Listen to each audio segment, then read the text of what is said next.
بر صغیر میں جب اسلام آیا نا تو فقہ حنفی کی شکل میں آیا ہے، فقہ حنفی. تو ملیشیا میں اسلام گیا ہے فقہ شافعی کی شکل میں. تو یہ جو 4 مکاتب فکر ہے نا، حنفی، مالکی، شافعی اور حنبلی، یہ چاروں صحیح ہیں. ان میں سے کسی ایک کو فالو کرنا چاہیے اور تینوں کو درست سمجھنا چاہیے. باقی یہ دیوبندی نام جو پڑا ہے یہ بریلوی حضرات کے مقابلے میں پڑا ہے، ورنہ ہے وہ سب حنفی ہی.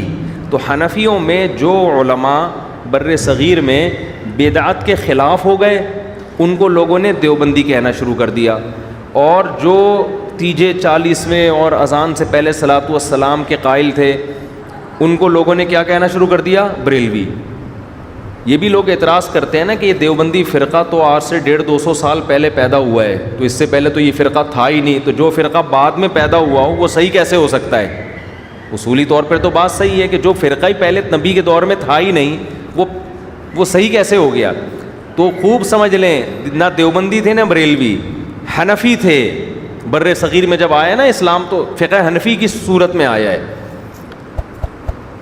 تو اس لیے میں اپنی نسبت فقہ حنفی کی طرف کرتا ہوں، فقہ حنفی کی طرف میں اپنی نسبت کرتا ہوں. تو یہ نام جو یہ تو لوگوں نے کر دیے ہیں کہ حنفیوں میں جو تیجے 40ویں کے قائل ہیں ان کو لوگ بریلوی کہتے ہیں، جو تیجے 40ویں کے قائل نہیں ہیں ان کو لوگ کیا کہتے ہیں؟ دیوبندی کہتے ہیں. تو یہ اس تکلف کی ضرورت نہیں ہے، کہنے کی تو حنفی کہنے کی بھی ضرورت نہیں ہے، لیکن اگر کہیں ضرورت پڑتی ہے تو انسان یہ لفظ استعمال کر سکتا ہے، ورنہ ضرورت اس کی بھی نہیں ہے. لوگ کہہ سکتے ہیں کہ فقہ حنفی بھی تو نبی کے دور میں نہیں تھا. فقہ حنفی کے مسائل تھے، نام نہیں تھا. جیسے مصحف عثمانی کا نام نہیں تھا نبی کے دور میں، مرتب بعد میں ہوا ہے، مگر مصحف عثمانی نبی کے دور میں موجود تھا، مگر مرتب کس نے کیا؟ حضرت عثمان نے. تو فقہ حنفی، شافعی، مالکی یہ سارے نبی کے دور میں تھے، ان کو مرتب بعد میں کیا گیا ہے تو نام ان کا بعد میں رکھا گیا ہے. قوالی سننا شرعن کیسا ہے؟ جائز نہیں ہے بھائی. کچھ علماء بریلوی مسلک کے اس کو جائز کہتے ہیں، بس یہی فرق ہے دیوبندی بریلویوں میں. لوگ پھر اسی کی وجہ سے جو یہ چیزیں نہیں کرتے ان کو دیوبندی کہہ دیتے ہیں، جو یہ چیزیں کرتے ہیں ان کو لوگ کیا کہتے ہیں؟ بریلوی کہتے ہیں. تو کیونکہ اس کی کوئی حد نہیں ہے. ہمارے جو بریلوی حضرات ہیں انہوں نے کہا کہ بھئی اذان سے پہلے صلاۃ والسلام، انہوں نے کہا اس کے ناجائز ہونے کی کیا دلیل ہے؟ تو اس طرح سے دین میں جب ایڈیشن شروع ہوئی ہے تو میں لوگوں سے سوال پوچھتا ہوں کہ اذان ختم ہوتی ہے لا الہ الا اللہ پہ، اگر آپ محمد الرسول اللہ بھی ساتھ میں لگاتے ہیں تو کیا جا رہا ہے؟ اس کے ناجائز ہونے کی کوئی دلیل ہے؟ کوئی حدیث میں ممانعت نہیں ہے.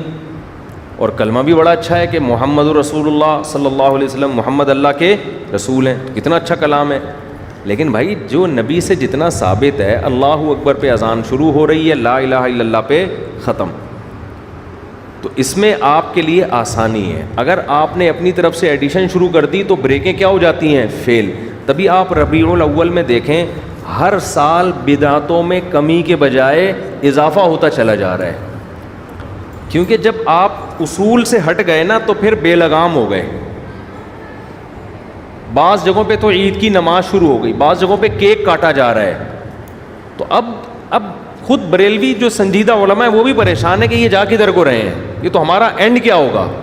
تو بھائی یہ اینڈ اس کا فطری اینڈ نتیجہ ہے، یہ ایسا ہی ہونا تھا، اور اگلے سال اس سے بھی زیادہ ہوگا، اور اگلے سال پھر اس سے بھی زیادہ. تو یہ پہلے آپ دیکھیں دیوبندی بریلویوں میں فاصلے کم تھے، پہلے فاصلے کم تھے، اب یہ فاصلے کیا ہوتے جا رہے ہیں؟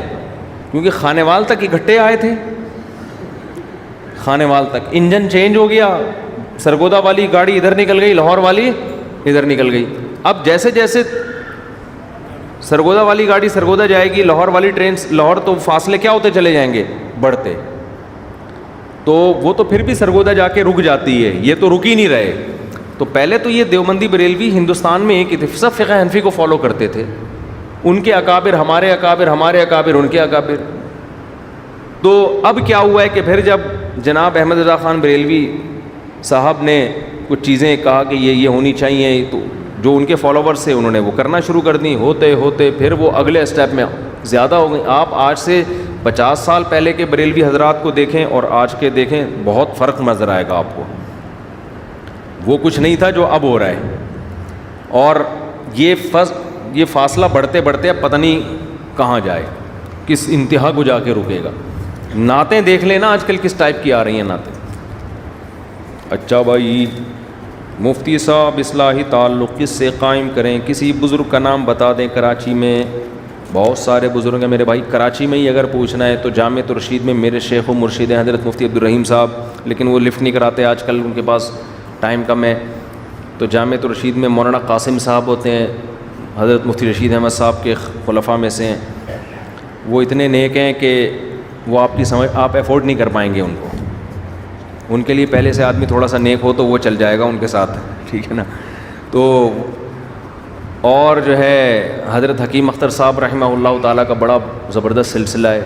ان کے بیٹے ہیں مولانا مظہر صاحب, اور ان کے بہت سارے خلفاء ہیں. مولانا فیروز, حضرت فیروز میمن صاحب بھی ہیں, یہاں ہمارے پڑوس میں ہوتے ہیں. بھائی حافظ احمد صاحب ہیں. تو بہت سارے بزرگ ہیں مارکیٹ میں, کسی سے بھی بیعت ہو جائیں جا کے. حضرت مفتی طارق مسعود صاحب نہیں ہیں ٹھیک ہے.